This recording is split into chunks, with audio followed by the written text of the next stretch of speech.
بسم اللہ الرحمن الرحیم۔ پیش خدمت ہے میری کتاب علم نجوم قرآن و سنت کی روشنی میں۔ اسی کتاب میں نے مبارک نگینے اور جواہرات کے متعلق قرآن و سنت کی روشنی میں مختصر اور جامع طور پہ یہ لکھا۔ سب سے پہلے سورہ الفاطر کی آیت نمبر 27 سماعت فرمائیے۔ خالق کائنات ارشاد فرماتا ہے وَمِنَ الْجِبَالِ جُدَدٌ بِيضٌ وَحُمَرٌ مُخْتَلِفٌ أَلْوَانُهَا وَغَرَابِيبُ سُودٌ، اور پہاڑوں میں پتھروں کے قطعات ہیں جن کے رنگ مختلف ہیں، کچھ سفید براق اور کچھ سرخ اور کچھ کالے۔ اسی طرح سورہ نحل کی آیت نمبر 12 میں خالق کائنات ارشاد فرماتا ہے وَمَا ذَرَأَ لَكُمْ فِي الْأَرْضِ مُخْتَلِفٌ أَلْوَانُهُ إِنَّ فِي ذَلِكَ لَآيَاتٌ لِقَوْمٍ يَذْكُرُونَ، زمین میں تمہارے نفع کے لیے مختلف رنگوں کے پتھر پیدا کیے، اس میں نشانی ہے عبرت اور نصیحت حاصل کرنے والوں کے لیے۔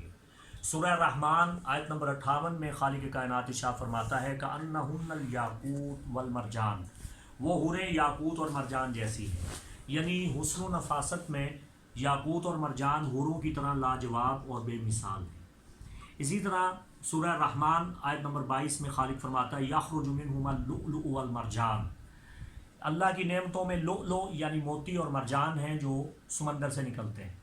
ارشاد نبوی ہے تختم بالعقیق انہ مبارک، عقیق کی انگوٹھی پہنو بے شک یہ مبارک ہے۔ اسی طرح ارشاد فرمایا تختم بالعقیق فانہ ینفی الفقر، عقیق کی انگوٹھی پہنو یہ فقر اور فاقہ دور کرتی ہے۔ اسی طرح فرمایا تختم بالزمور، زمر فانہ مبارک، یہ زمرد کی انگوٹھی پہنو بے شک زمرد کی انگوٹھی پہننا مبارک ہے۔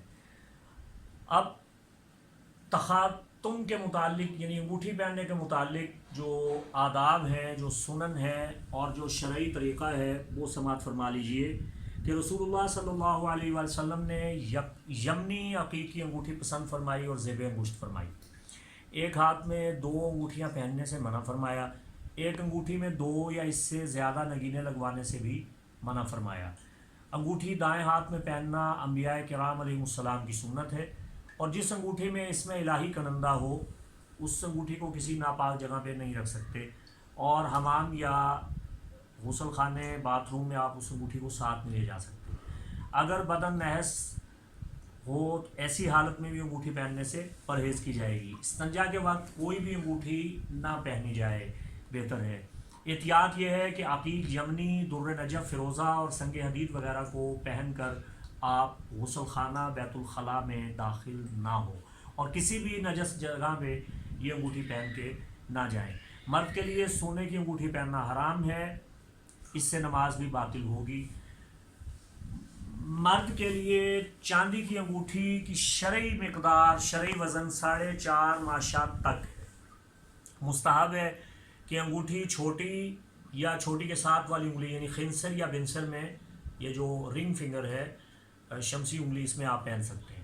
مستحب ہے کہ انگوٹھی ماہ رمضان کے پہلے جمعہ میں یا کسی بھی جمعۃ المبارک کے 2 خطبوں کے درمیان پہنی جا سکتی ہے، یعنی جب خطیب پہلا خطبہ پڑھ کے بیٹھ جاتا ہے اور پھر کھڑا ہوتا ہے تو 2 خطبوں کے درمیانی وقفہ میں آپ انگوٹھی پہن لیں، وہ سب سے مبارک وقت ہے انگوٹھی پہننے کے لیے۔ انگوٹھی پہنتے وقت بہت سی دعائیں مروی ہیں، ایک چھوٹی سی اور مختصر سی دعا آپ کو بتا دیتا ہوں۔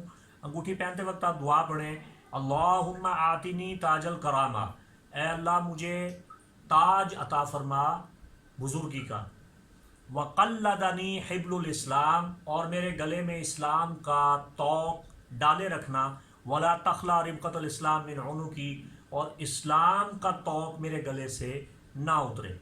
ماہرین علوم روحانیہ اور علماء کاملین فرماتے ہیں کہ ہر نگینہ اپنا ایک موقع رکھتا ہے، اور ہر نگینہ کی، ہر جوہر کی، ہر جیم سٹون کی اپنی ایک اسپرٹ ہوتی ہے، اپنی ایک روح ہوتی ہے۔ نگینے زندہ بھی ہوتے ہیں، مردہ بھی ہوتے ہیں۔ نگینہ پہننے سے اس کی زکوٰۃ اور صدقہ ضرور ادا کیجیے۔ کوئی بھی نگینہ پہننے سے پہلے استخارہ کروائیے یا کسی صاحب علم، کسی عالم فاضل سے مشورہ کر لیجیے۔ اللہ عمل کی توفیق عطا فرمائے۔